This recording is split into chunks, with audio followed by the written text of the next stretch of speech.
Good evening, everyone. We begin tonight with a tornado warning. Let's go straight to Chief Meteorologist Don Paul in Weather Watch 4. Well, we have a tornado warning, actually several clustered together. Let's go to our watch and warning panel, and you'll see a flashing red area. Those are the areas now under a tornado warning for probable tornadoes.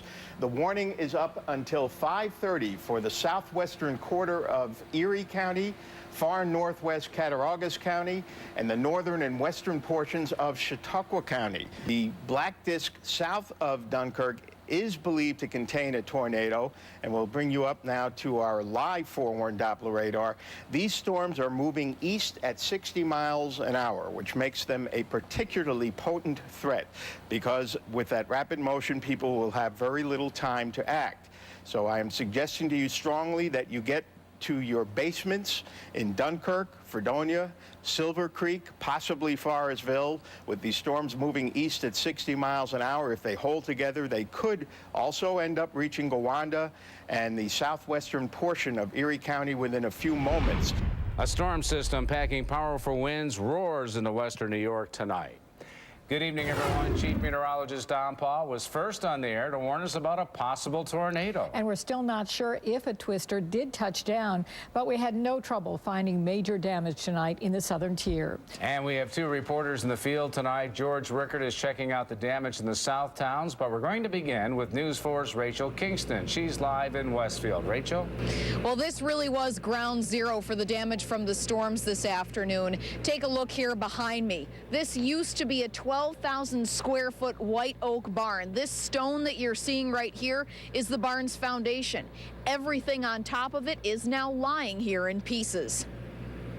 Dean Mead has lived through many a ferocious storm, but nothing could have prepared him for this. Talking about 5:20 around here, the winds got really strong, probably 70, 80 mile an hour winds here. And it was raining real hard. It looked like a snowstorm. As you looked outside, it was raining so hard, it was just like a whiteout. The real shock, however, was still to come. And I looked out, and I also noticed that our barn was just completely missing. It was just gone. Yeah, it was completely missing right down to the concrete foundation. Across the street, Nick Coletta was working in his shop when the building around him literally blew apart. And it was roaring bad. I mean, you couldn't think or nothing. It was so loud. No, it just happened within a couple of seconds and just completely totaled it. The garage door now dangles precariously from its metal wire. A huge chunk of Coletta's roof landed in the middle of the street. Even Chautauqua County Highway Department workers couldn't believe it when they got the call. And he says, you have a barn laying in the road down on the Westfield Road. And I'm like, no, because it wasn't, it was raining pretty hard, but it wasn't that windy. But then, of course, when I arrived down here, there was a barn laying in the middle of the road. It will take several days for crews to haul away all of the debris. Mead, Coletta, and their families are all right, but this is an experience they won't soon forget. Never had a barn completely obliterated before? No, I can't say as I have. This is all new to me. Now, Mead was not actually using this barn. He was allowing some of his friends to use it to keep their boats and cars for the winter. Those, of course, were also damaged in the storm here today. We drove around Westfield and followed in a straight line. You could almost see where this possible tornado had ripped through. There were a number of other houses and barns damaged in a similar way as this one. Reporting live in Westfield, Rachel Kingston, News 4 at 11. Severe weather packs a powerful punch in western New York. When I arrived down here, there was a barn laying in the middle of the road. Strong winds damage homes and topple power lines. Did a tornado touch down? News 4 Noon starts right here, right now. Good afternoon. We were the first to tell you about the possible storm, and now just a short time ago, we learned the National Weather Service has confirmed that two tornadoes did indeed touch down last night in Chautauqua County, one in Fredonia and one in Westfield. We have reporters spread out across western New York to show you the storm damage. We're going to begin with meteorologist Amelia Siegel for a breakdown on the storm. Amelia. Yeah, you're exactly right, Victoria. The National Weather Service has just confirmed at least two tornadoes touched down. Now, these were of EF2 magnitude, and as we head to graphics, you'll see that this means sustained winds between 111 and 135 miles an hour. Of course, with an EF2, you also get roofs coming off of buildings, and we did have reports of that, especially in Westfield. We also had many reports of trees and power lines that were brought down last night. All power had been restored by early this morning. Now, since 1950, there have not been any confirmed tornadoes in western New York. Now, there have been 4 other events in New York State, but none in western New York. And our News 4 crews were first on the air and first on the road, bringing you breaking news from the scene. And we have full team coverage tonight of the tornadoes and the damage they left behind. Good evening. Mother Nature unleashed a November fury on western New York. And the most amazing part of it all, no one was hurt. Chautauqua County became ground zero last night with 2 twisters touching down, one in Fredonia, the other in Westfield. News 4 with our chief meteorologist Don Paul was first to hit the air to alert viewers about the tornado warning as everything unfolded live on the air. George Rickert was the first reporter to bring you a live report in the storm. He begins our team coverage tonight live from Westfield in Chautauqua County. George? Yeah, this is what Rachel Kingston showed you live at 10 and 11 o'clock last night. A barn blown completely off its foundation, way to the back. But while we've got some daylight, I want to show you some more. Right on the lawn in front of this barn is the roof of another barn. That roof blew from directly across the road, another barn. This is the power of an EF2 tornado with 100-mile-an-hour winds. Certainly very significant storms, especially for this time of year. It's very unusual.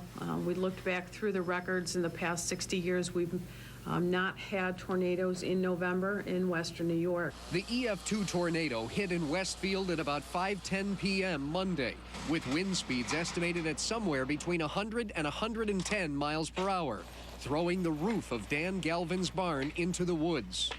The fact that these trees fell down in all different directions around me is one of the things that convinced the meteorologist that it wasn't just straight line winds.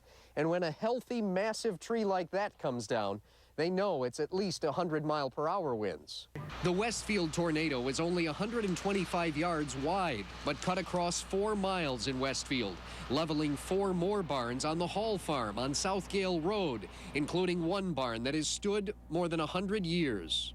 When I saw the damage for the first time, it felt like a member of the family died. It was that devastating initially. Back in those days, they built them to last. And the bottom line is, when you deal with a tornado, you know, you're not going to win. Most of the landowners seemed relieved that while their barns are destroyed, their homes in many cases were unscathed by the 100-mile-an-hour winds. Well, it's not something I didn't want to go through again. Well, the barn's gone. It's right off its foundation. 1,200 square foot barn, gone. I mean, it was massive. No unexpected tornadoes, especially in November. People in Fredonia say the sky suddenly turned black. And as News 4's Melissa Holmes reports, Fredonia State College students say the school failed to notify them of this weather emergency. The sound of almost like a train. That train sound neighbors in Fredonia heard caused this path of destruction, and the National Weather Service officially deemed it an EF2 tornado.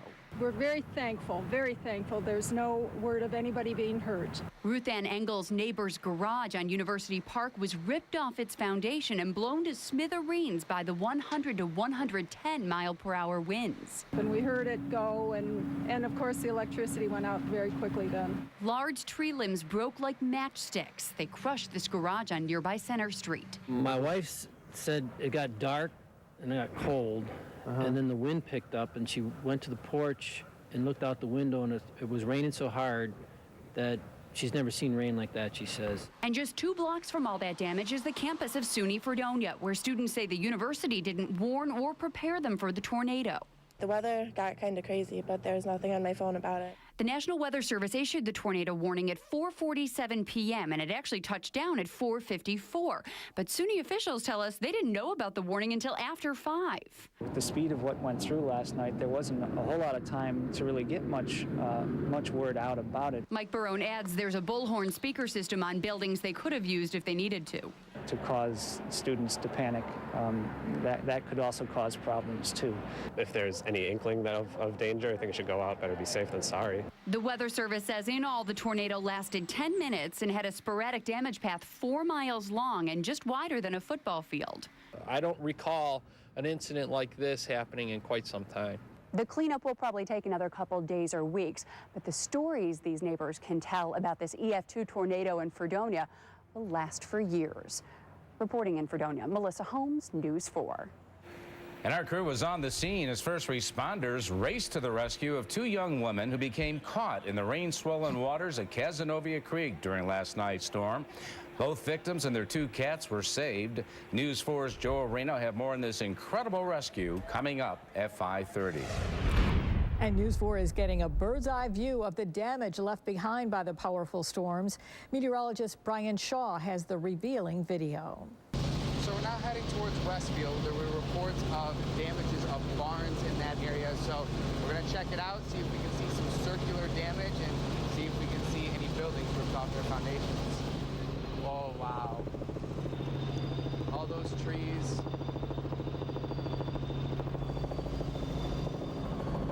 Amazing. But I mean, you have one building that's barely touched, and then several buildings next to it just completely demolished. Trees, many different directions. You had some trees going straight and then other trees going in a completely different direction. That's how you know that you saw a tornado. We're back on the ground. We finished our survey of the damage, and I have to tell you, Westfield got it the worst. It was pretty bad. And the most incredible thing about it was it seemed like that tornado skipped some spots. It would hit the ground, and then you'd see a break of some damage, and then you'd see it again maybe a mile or 2 down the road.